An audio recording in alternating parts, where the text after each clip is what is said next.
شهیدên bîro baweriyê, şehîdên hezkirina xak û welat, xwîna wan kaniyeke pîroz e hemû tiyên azadiyê jê vedixwin.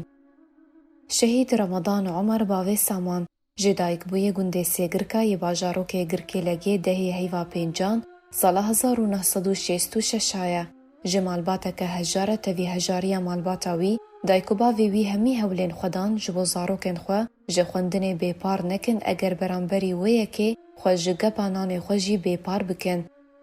Bavê Saman derçûyê peymangeha petrolê û gazê, tevî ku astê plên wî yê xwendina wî bilind bûn û dikarî tevî zanîngehê bibe, lê wî peymangeh hilbijar ji bo zû xwendina xwe bi dawî bîne û alîkariyê bi malbata xwe re bike, ta xwişk û birayên wî xwendina xwe bi dawî bînin. Lê tevî wê yekê, karê xwe bigihîne astekî mezin di karê xwe de li zeviyên petrolê yên Rmêlanê.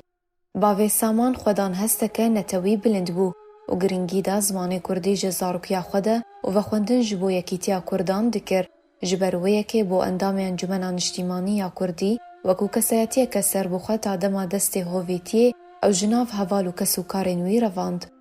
Di dema ku bavê Saman li gel hevalekî xwe berê wan li gundekî li devera Aliyan bû, di mijmêr 7.5 êvarî roja 28 heyva pêncan sala 2012 grûpeke serçavnixwimandî ji çekdarên PYD rê li wan girtin û daxwazan asnameyên wan kirin otomobîla wan pişkinîn kirin û piştre bi du xûlekan ew gulebaran kirin ku guleyek raserî ranê wî hat lê ji ber ku ew gule ji corê teqîner bûyê qedexekirî li ser astê navdewletî, wê gulê damarên wî têk dan û teqandin û bo yekê jiyana xwe ji dest da û bo şehîdê bîrobaweriyên xwe yên netewî.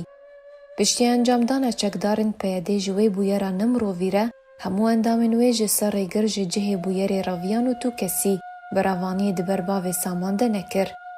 Bavê Saman ji ber wefadariya xwe di ber millet û gelê xwe tevî refên şehîdan bû û di roja 29 heyva pêncan sala 2012 bi xakê hate spartin.